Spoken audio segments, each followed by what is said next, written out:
Welcome to Pam Jamma's Magical Tales. We post new stories every week, so be sure to subscribe, like, and share to stay updated. If you'd like to support the channel, see sequels, vote on upcoming stories, or even request a custom tale, check out my Patreon. Every bit of support helps bring more magical stories to life. Now, sit back, relax, and enjoy the story. On Her Hip Part 1. Chapter 1, All Packed Up.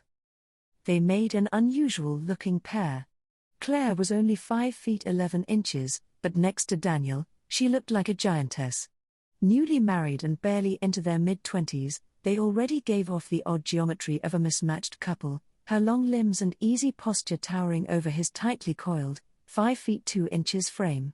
Of course, Daniel made everyone look big.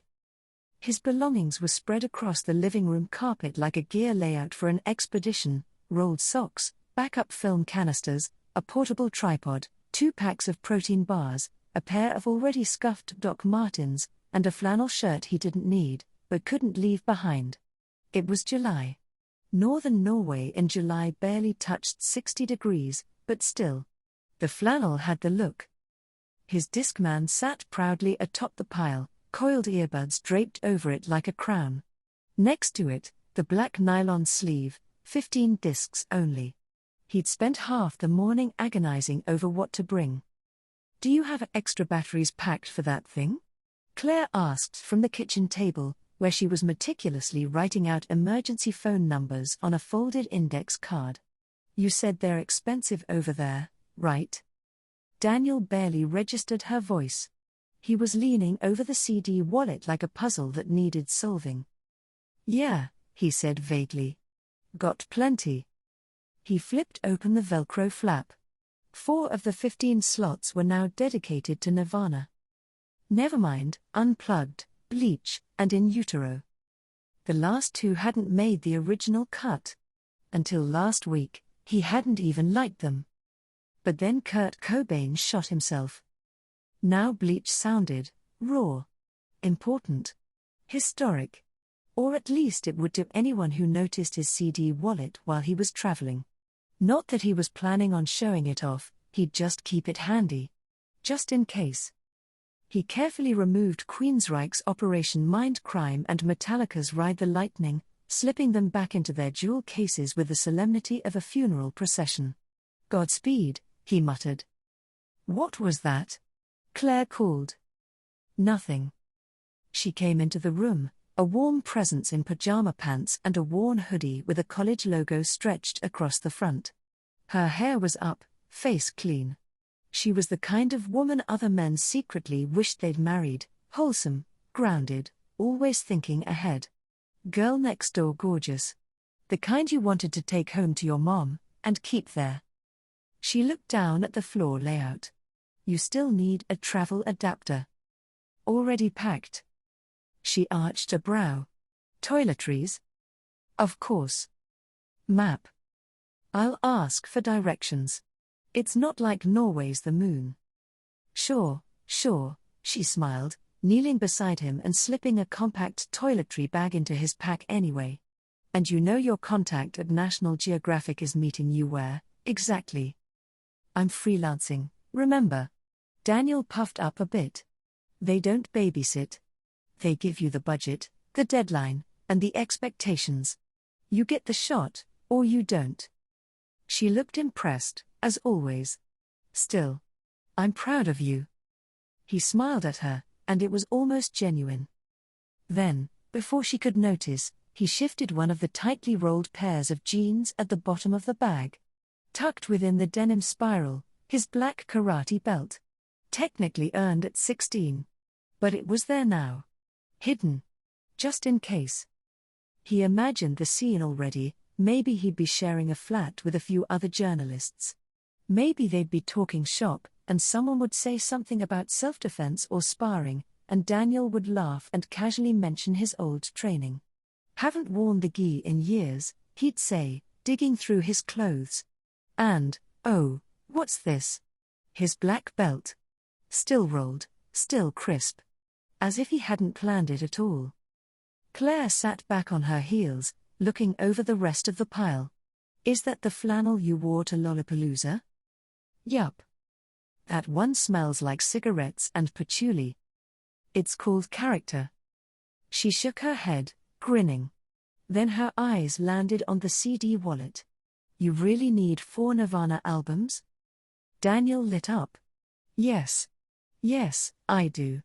He pulled out bleach and popped the disc into the open lid of his Discman. You don't understand. This is the beginning, Claire. This is where it all started. She rolled her eyes playfully. Aha. He put the headphones over her ears. Seriously. Listen to this. Track 3. It's raw, it's unfiltered, it's genius.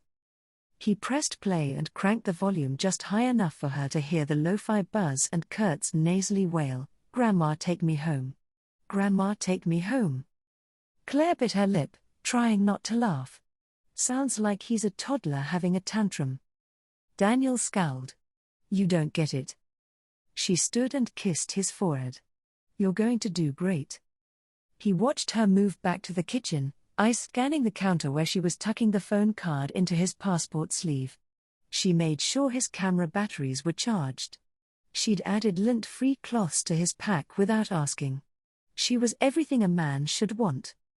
But Daniel wasn't thinking about that. He was imagining what he'd look like, halfway across the world, standing on a ridge above the Norwegian sea, black belt wrapped tight around his waist, wind catching the flannel just so, bleach spinning in his ears like a battle anthem. He could almost see it. Chapter 2, The Witching Hour. The view was perfect. Jagged cliffs dropped into the grey-blue churn of the Barents Sea, and just beyond the ridge, a patch of stubborn snow still clung to the rocks. In every direction, light. Pale, stubborn, eerie light that refused to fade. Even now, at 3 a.m., it lingered like a ghost over the horizon, washing everything in silver and ice blue. And high above, clinging like a secret to the crown of the ridge, a single house. It was old, wooden, with pale siding and a sharply pitched roof, almost storybook-like in its stillness. No driveway, no visible road leading up. Just a crooked trail that disappeared around the back. Daniel had seen it from a distance on his way in and noted it only as a curiosity. Whoever lived up there must be a hermit or a lunatic.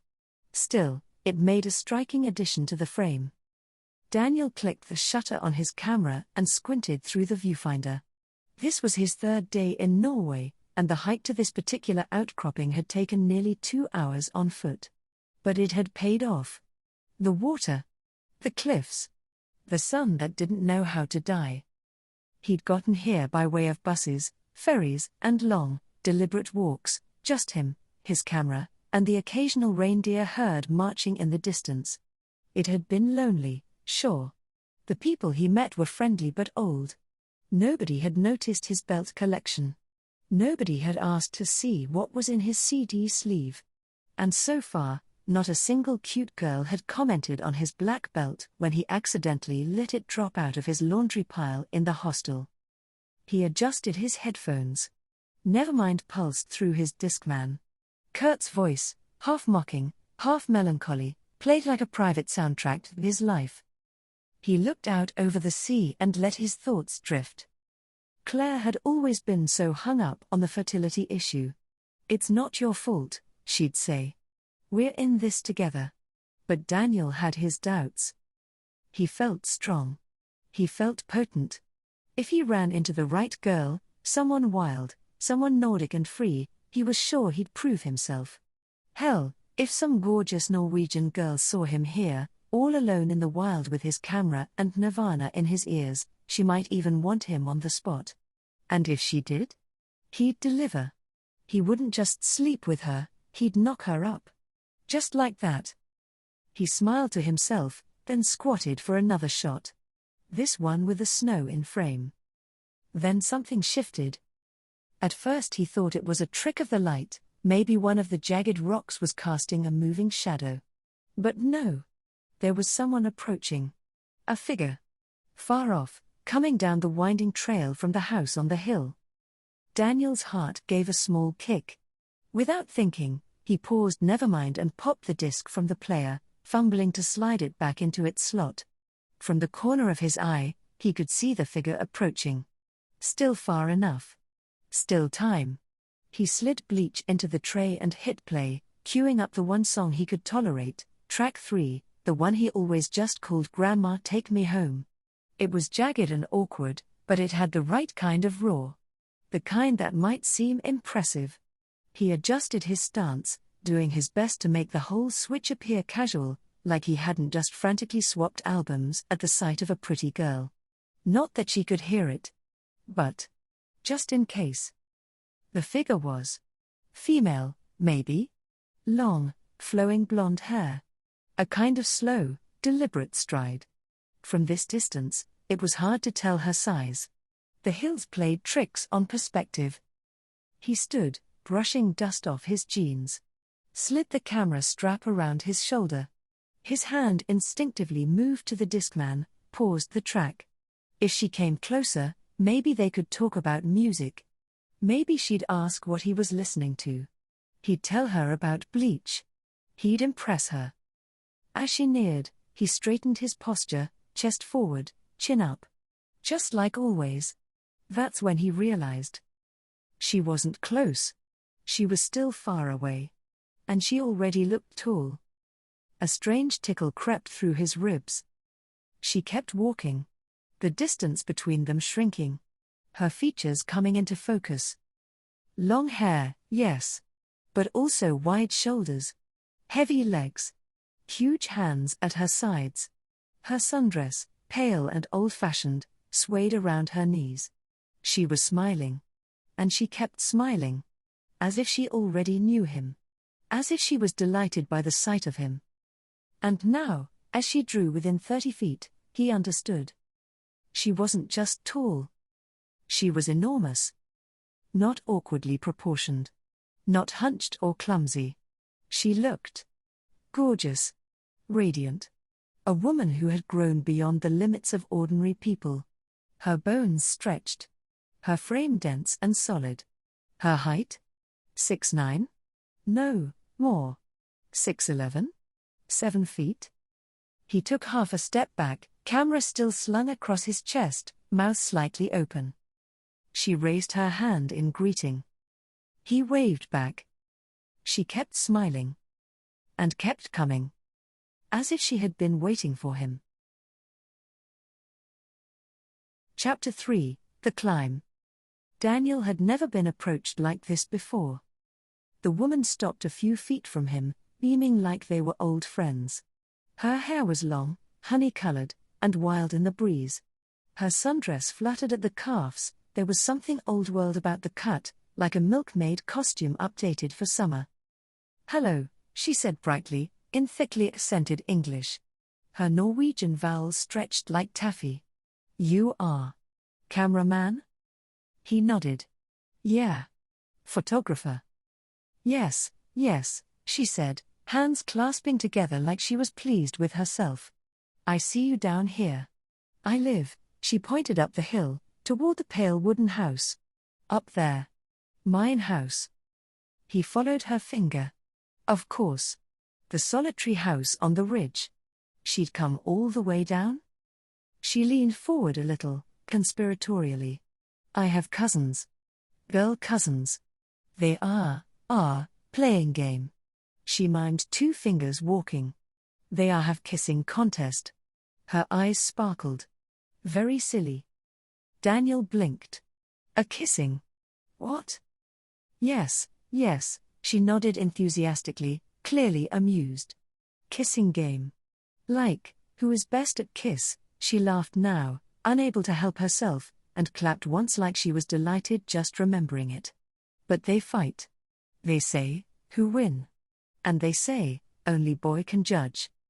He looked at her sideways. "You're joking." She leaned forward again, brow furrowed. No. I say it wrong?" She pointed to her mouth and made a kissing sound. "Moi. You know. Kiss. Cousins. They do kiss. They say, we need man." She pointed to him, eyes wide. You man. Very strong. You help. He let out a short, incredulous breath, half a laugh. You're telling me you walked down here to recruit me to judge a kissing contest? Yes, she said, almost giddy. You understand now. She gave him a small, approving clap. You come? Please. Cousins are very silly. You will like. He squinted again toward the house. There was no road. Just a footpath. Narrow. Steep. Daniel exhaled, puffing out his chest a little. Fine, he said, packing away his Discman. Let's investigate. She nodded, turning back toward the trail like it was the most natural thing in the world. The climb was worse than expected. The path zigzagged between boulders and patches of mossy grass. There were no switchbacks, no gravel. Just root-covered earth and slats of wood hammered into the hill like a half-hearted step. She moved easily, long legs, long stride, barely pausing for breath. Daniel tried to keep up, talking the whole time, tossing out facts about weather patterns and camera lenses and how he'd hiked tougher terrain in Utah last summer. But the words started thinning out. His calves burned. His backpack strap dug into his collarbone. She kept turning around, smiling. You good? She called. I'm great, he lied, trying not to huff. A few seconds later, he slipped. It wasn't dramatic, just a bad footing on a rock, one knee hitting the dirt, but before he could recover, she had already turned and scooped him up. Whoa, hey, he started, but her arms locked around him like he was weightless. In one fluid motion, she hoisted him up onto her hip, the same way someone might carry a drowsy toddler. Her hand splayed across his side, holding him tight. His legs kicked in the air. Is okay, she said calmly, smiling down at him like he'd done something adorable. This part hard. I can walk, seriously, I'm fine, he protested, his voice rising an octave. He tried to wriggle free, but her grip didn't budge. You silly, she said gently, still climbing. Always moving. He kept pushing against her with his forearm, twisting slightly. It didn't matter. She wasn't even breaking stride. At one point, he was sure she laughed, giggled, even, like she thought he was just playing along. So active, she teased. Like little goat. She adjusted him once, hugging him tighter under his thighs and hip. You sit nice now. And he did. Or rather, he had no choice. Her arm was like a steel brace across his back. When they finally reached the landing at the top, she set him down gently on the porch like a mom returning a kid from a piggyback ride. He didn't say anything at first. He shed his heavy backpack and brushed imaginary dust from his jeans. His cheeks burned. She didn't seem to notice. Or maybe she did. But her expression was the same, warm, open, pleased. Ready? She asked. He cleared his throat, chin tilting up again. Yeah. Let's meet these cousins. She smiled and opened the door. Chapter 4, Hubris. Daniel stepped into the house, and his first impression was surprise, not at some grand design, but at how nice everything was. The home felt warm and lived in, filled with the smell of something gently herbal and sweet. It had huge windows on the seaside wall, revealing a sweeping view of the ocean below. Even at 3:30 a.m., there was light spilling in, that strange high-latitude midnight summer glow, not quite day, not quite night. Just eerie, endless light. He turned to ask her something, where are these girls? But she'd already started speaking in Norwegian. It was fluid, cheerful, like she was telling him a story. She took his hand. Not in the casual way someone offers support, but like a mom guiding her toddler. It threw him off. Her smile was radiant, motherly almost. Like she was proud. You were speaking English before, he mumbled. Do you speak English? She beamed at him again, then squeezed his hand and continued talking in her native tongue. Daniel allowed himself to be pulled forward, confused but still holding onto the idea that he was about to meet a bunch of Norwegian girls in the middle of a kissing contest. Maybe they were shy. Maybe they were upstairs. Maybe they were nervous he wouldn't be handsome enough, or man enough, to judge. What the hell was I thinking? He thought. Kissing contest? Am I that gullible? But she had been so sincere, and damn if she hadn't caught him at the exact right moment. He was the smallest guy at every dojo. The smallest guy in his friend group. The kind of guy who had to puff out his chest and look other men in the eye, never look away first. And now here was a woman so towering, so effortless, that her simple presence scrambled all his internal cues. But no. He wasn't going to back out now. He couldn't. Even if he was starting to feel uneasy. He was a man. He was a black belt. He could handle himself. Everything in the house felt scaled. Slightly larger couch. Wider dining table. Thicker silverware. Larger chairs. Door frames were normal. Clearly this had been a normal house once, but everything else had been modified with great care. He kept trying to ask things. Where are they? Are they upstairs? Are you sure they are here? But every time he opened his mouth, she would answer him in cheerful, patient-sounding Norwegian, like she was explaining something very kindly to a confused child. He didn't know a word of it. Why had she suddenly switched? She led him to a door in the back hallway. There was a turn. Then a narrow stairway downward. That's when he realized the house, which looked modest from the outside, had a subterranean level carved into the hill. She flipped a light on above the stairs and said something that sounded like, "Kom no, lilla gutt." He followed. What was the worst that could happen? He was a man.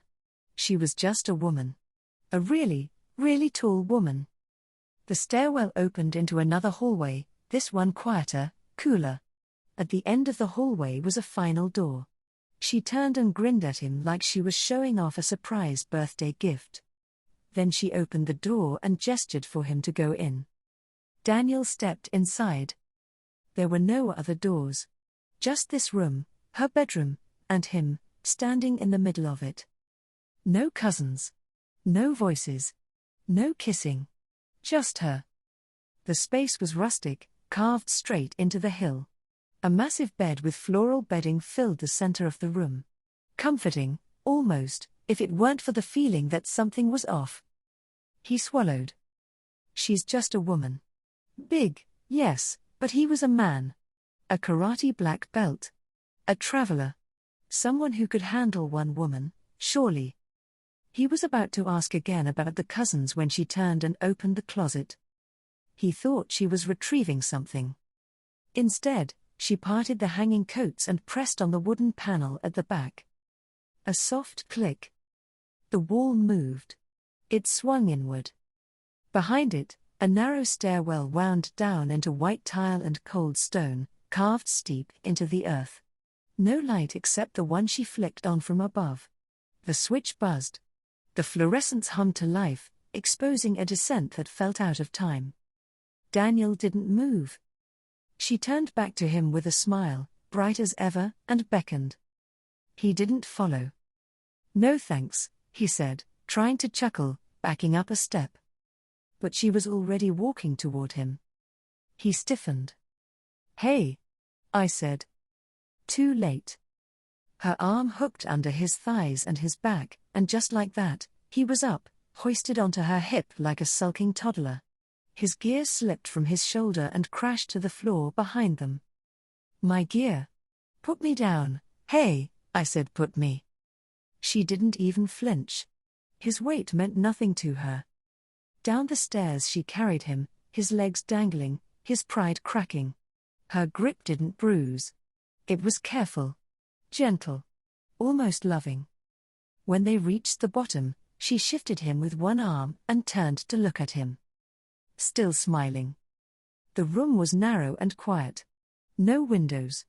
The walls were tiled in a dull, chalky white, and a faint chemical scent lingered in the air, something sterile and ominous, like bleach and gauze. At the center of the room sat a chair. Not a recliner. Not something meant for comfort. It was industrial. Metallic. Angled like something between a dentist's throne and a gynecologist's table.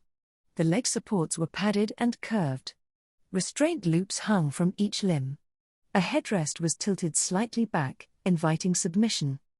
She looked at him, brushing a lock of his hair from his eyes with 2 fingers, and said in a sweet, sing-song voice, "La oss få de stugga tennene, lilla gutt."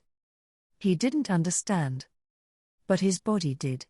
He began to squirm harder, grunting as he shoved against her arms, small, useless motions. She held firm. Then, with a smile that never wavered, she took a step toward the chair. Thanks so much for watching today. We hope you enjoyed this week's story and found it relatable, enjoyable, or just a little comforting. Remember, we post new videos every week, so if you haven't already, make sure to hit that subscribe button and turn on notifications so you never miss an update. If you found this helpful or know someone who might, don't forget to like the video and share it with your community. Your support means everything and helps us keep creating content just for you. And if you'd like to see sequels, vote on upcoming stories, or even get a custom tale made just for you, check out our Patreon. Every bit of support keeps the magic alive. Until next time, take care and stay true to yourself.